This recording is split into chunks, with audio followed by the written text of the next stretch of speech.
Salut réseau, c'est la rentrée et aujourd'hui je voudrais vous parler d'un sujet qui a pas mal animé les débats cet été. Je voudrais vous parler de la démission silencieuse. Alors après la grande démission, on a beaucoup parlé de la grande démission avant les vacances. Faut savoir qu'entre janvier et mars 2022, plus de 450 000 personnes ont démissionné. Ça fait du monde. Et d'ailleurs, on parle aujourd'hui de beaucoup de regrets. J'appellerais ça la grande repentance, où presque plus de 40% en tout cas des personnes qui ont quitté leur entreprise regrettent leur ancienne entreprise et souhaiteraient revenir dans leur entreprise.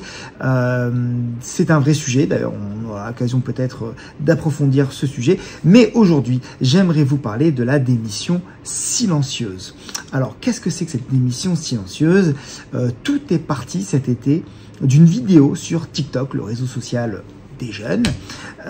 Faudrait que je m'y mette un jour d'ailleurs, où un jeune américain, en rentrant du bureau, j'imagine, ce film en train d'expliquer en fait qu'il a adopté une nouvelle façon de voir les choses, et il parle de quiet quitting.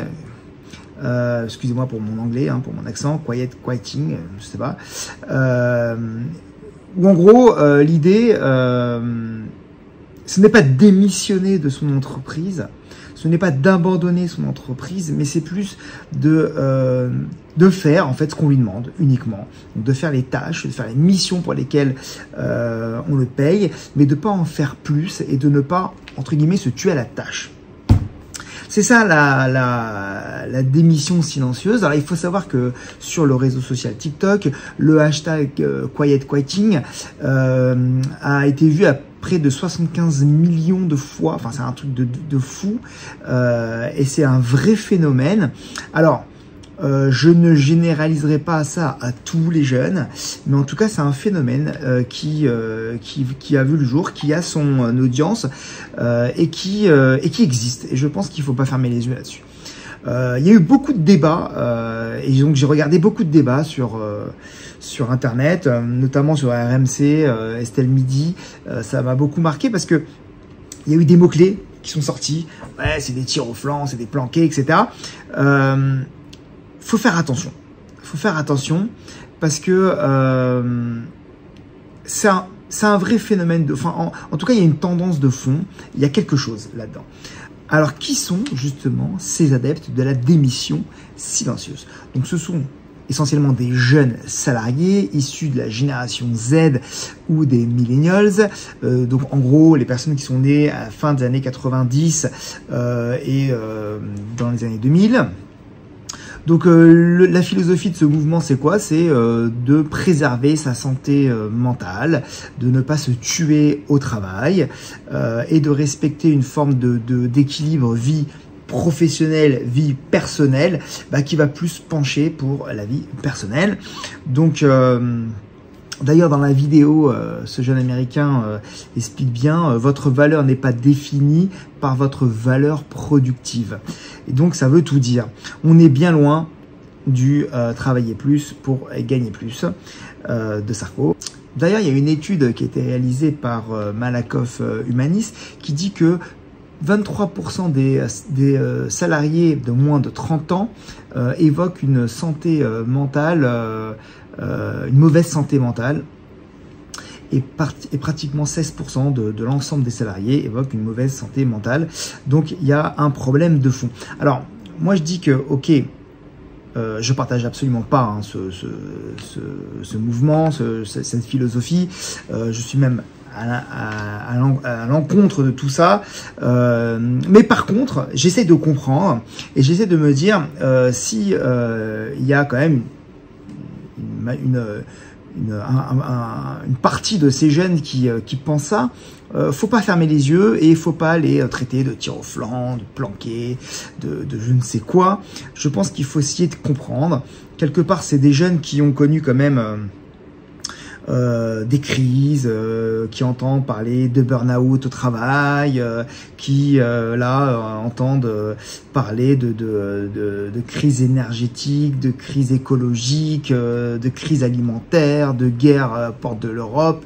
Bon, bref, c'est quand même une génération qui peut-être se dit aujourd'hui j'ai peut-être mieux à faire que de me tuer à la tâche entre guillemets et de me donner à fond pour mon entreprise.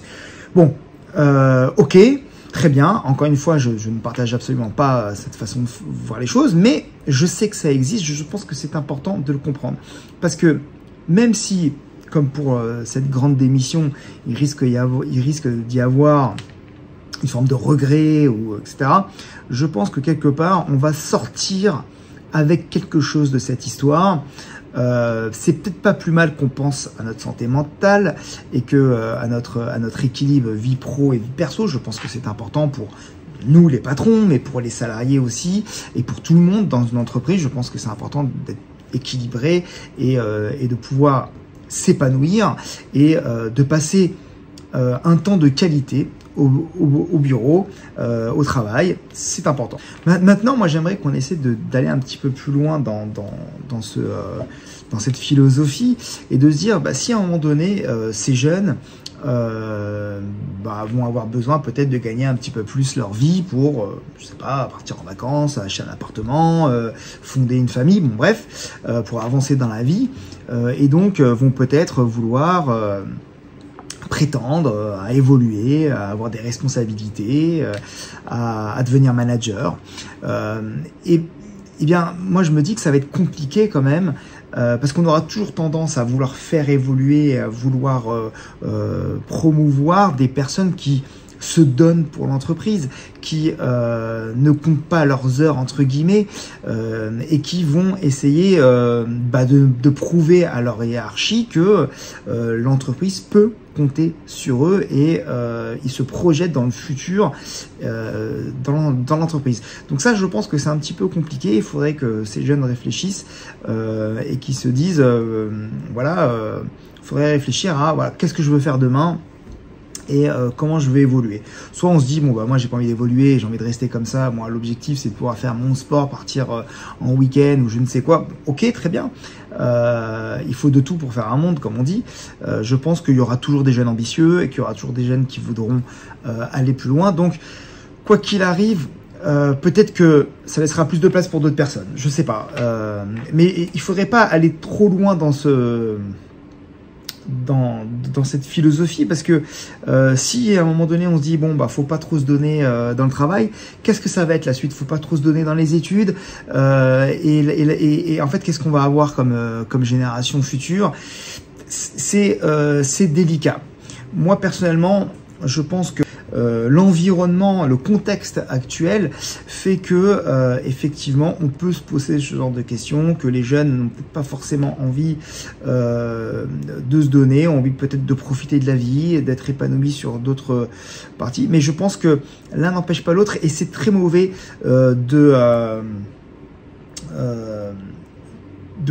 confronter ces deux mondes et d'opposer la vie perso et la vie professionnelle. C'est très dangereux parce que quoi qu'il arrive, on aura toujours besoin du travail pour vivre. Et encore une fois, je pense que c'est très bien aussi de se poser des questions sur sa vie perso, sur son épanouissement personnel.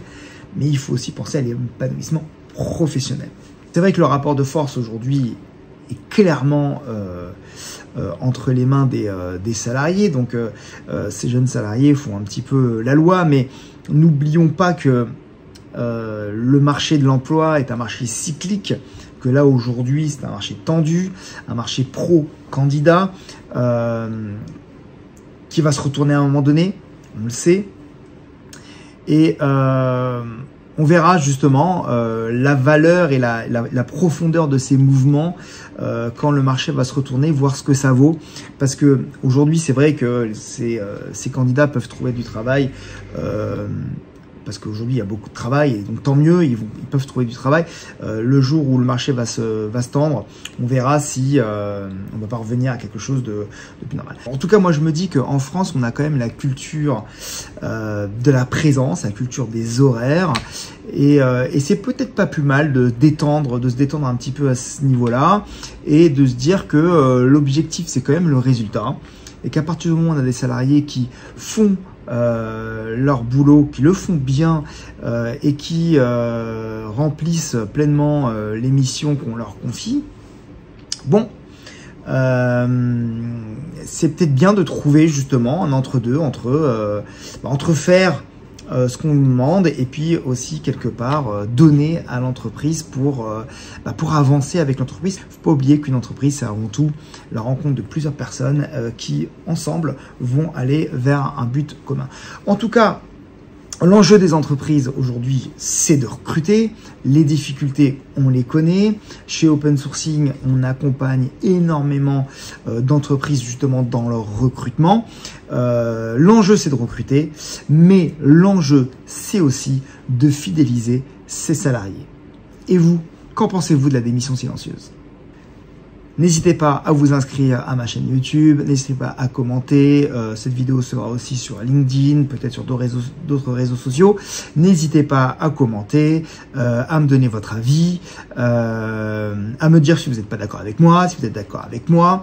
En tout cas, ce qui est clair, c'est que ces jeunes ont besoin de reconnaissance et que nous, entrepreneurs, managers, dirigeants, il va falloir aussi se poser les bonnes questions et se demander comment est-ce qu'on va manager les générations qui viennent, les générations actuelles de jeunes et les générations qui vont venir.